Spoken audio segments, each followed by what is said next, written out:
you know what's going on. We're waiting now for the FBI to come out. They have the machines that they want to take a look at the pipe bombs that are in the truck. They want to see exactly what's in them.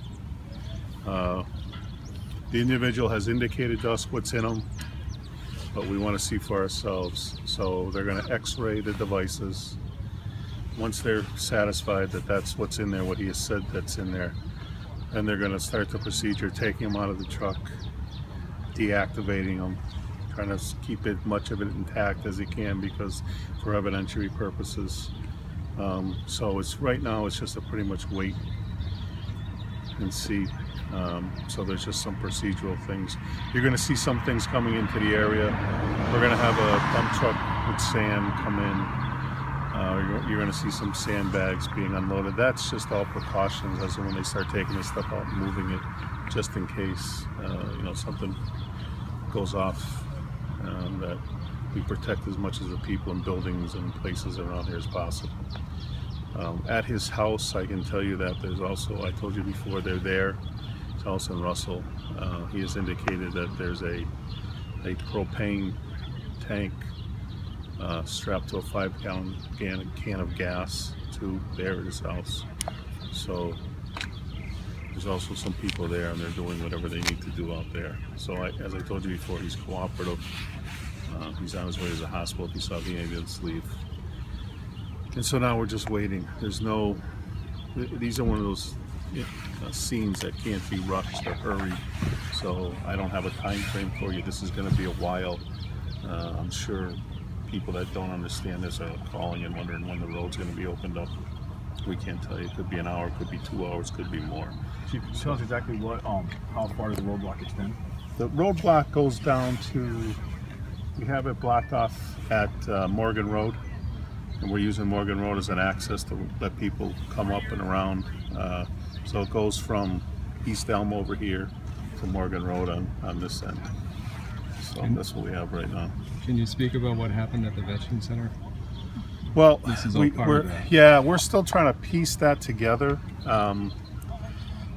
You know, he made some indications that he had left. There's a vehicle there. It's his wife's car that has some explosives in it. They're checking that now. We don't know if that's in case, in fact, what his problem was with the vets. I don't know. It could be a PTSD thing. We're not sure.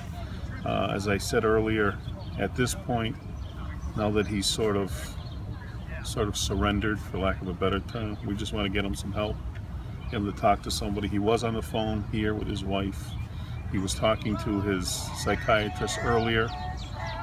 Those conversations didn't go well because he stopped those, and then he kind of got ramped up again. I can tell you that when our officers had found him, there was sort of a mini chase, and then he started to drop back on his speed. He got down to 40 miles an hour, then 20 miles an hour. At a point during the pursuit, he was holding the pipe bombs out the window. So, and he also indicated that he could detonate those remotely. We don't know if that in fact is the case. They look now like they are fuse devices where you have to light them to set them off. But because he said that, we're sort of taking his word for it until we find out otherwise. That's part of this whole process with x-raying them, taking a look, seeing what they look like. So at this point it's just very, very methodical. Just there's certain steps here that have to be taken in order to render these things safe. That's why I said it's going to be a while. As far as charges goes, I mentioned this earlier, we don't know yet if there are going to be charges and what they're going to be. At this point, he's obviously in some distress, so we want to get him taken care of. We do have officers with him that are going with him to the hospital. If there's going to be charges, then there'll be charges. But the first thing is to get him looked at, get him evaluated, see what his mental state is. Now that there's no urgency, nobody's hurt, but he's out of the area. The bombs, for the most part, have been contained. There's no big rush here to charge him. We'll charge him at some point if we deem it appropriate.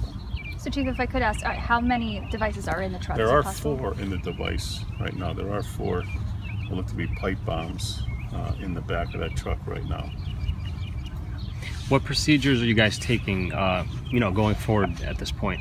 Well, just like I said, this is real slow and methodical. Like I said, we have a dump truck of sand that's going to be coming.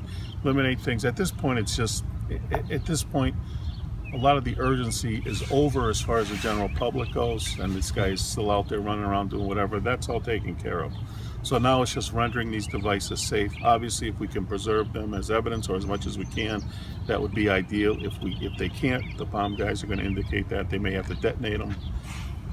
They've got to be rendered safe at this point. If they can take them only, if they can take, he's indicated that there's black powder in there. If they can take this stuff out without them going out, they'll do that. If they can't, then they'll detonate them. That's going to be their call, and they're going to wait and see this. So, you know, and they're going to have to do that with 4 of them. So each one they take, they're going to have to go through the same procedure. So, like I said, right now it's just sort of very methodical, going step by step.